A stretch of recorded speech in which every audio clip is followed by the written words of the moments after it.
Hey guys, what's up? Welcome back to another video, and today we're going to be doing a quick review of the Nano Predator from Foxeer here. This is pretty much the exact same as the Predator Micro, except now it is in the Nano form factor, which is the 14 by 14 millimeters instead of 19 by 19. So this is pretty much the size of your smaller Whoop style cameras. The RunCam Nano came out a little while back, and now Foxeer has their own version of the Predator.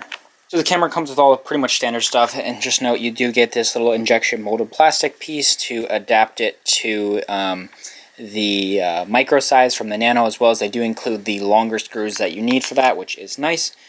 Let's just real quick go ahead and get a weight on it. It's going to be like barely any lighter. It still uses the exact same style lens, which we'll talk about in a little bit, but it's 4.8 grams, so it's about half a gram lighter, but once you add the adapter, it might actually be a tad bit heavier. So in terms of overall weight, I don't think it's that big of a deal going to a Nano. I think just the overall smaller form factor on some sub 2-inch builds might be handy. Anything larger, I would just stick to a micro camera. But let's just go ahead and get into some footage from this.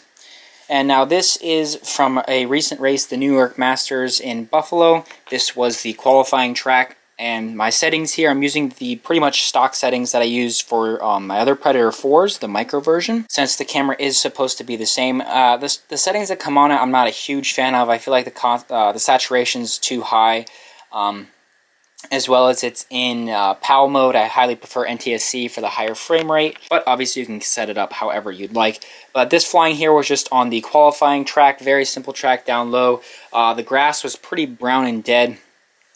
So the image overall didn't look the greatest. It's not the most pleasing image to look at, but just like with the Predator, the dynamic range is very, very strong. You can see all the brights and darks. Nothing is blown out, and it's why it's my favorite camera for racing. I can just see everything.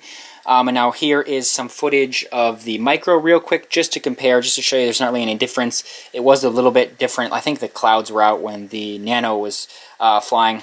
But hopefully you can tell it looks pretty much identical. I didn't really notice any differences between the Micro and the Nano in terms of image quality. Which makes sense since they use all of the same internals with the same size lens, etc. And if you can see in this crash here, I actually managed to smash the camera. This is the lens that I broke. Figures on like my very first crash of the camera, I somehow managed to get a metal beam directly in. This was what I was flying at the time. This is the camera cage for the quad.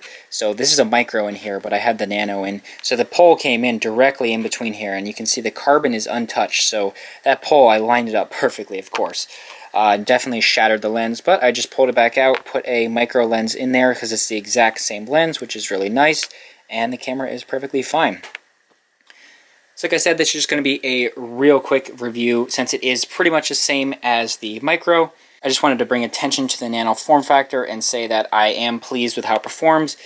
Compared to the RunCam Nano, when I tried that, it was a little interesting because I thought the RunCam was going to look exactly the same as the Racer 2 Micro, but it was definitely a little bit more washed out, and it looked a little bit different in terms of the color rendition and the field of view.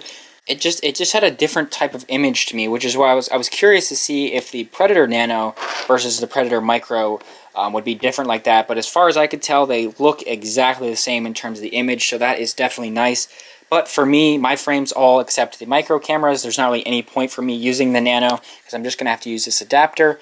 So I'm going to be sticking with a micro for now, definitely. But if you have a smaller toothpick style build or something like this where you pretty much need the Nano sized camera, this is a Caddx EOS 2 in here. You could fit the little Predator Micro in there. They do have a version with solder pads. This one does have the connector on it, as you can see here. Pretty much the standard layout. I don't like how they switched to a single plug again. I wish they just keep going back and forth, back and forth. You can see this one has the 5-volt video ground, which is pretty much standard, and then you have your ground and OSD, and I really like this split style connection a lot more versus this solid plug because it's a lot easier, or a lot harder to find if you lose the one that comes with it or break it. But they do have a version with solder pads instead of the connectors, which will fit in smaller builds such as this little iFlight quad. So yeah, that's going to do it for the quick video. There will be a link in the description below if you're interested in the camera. Thanks for watching, please subscribe, and I'll see you in the next one. Bye.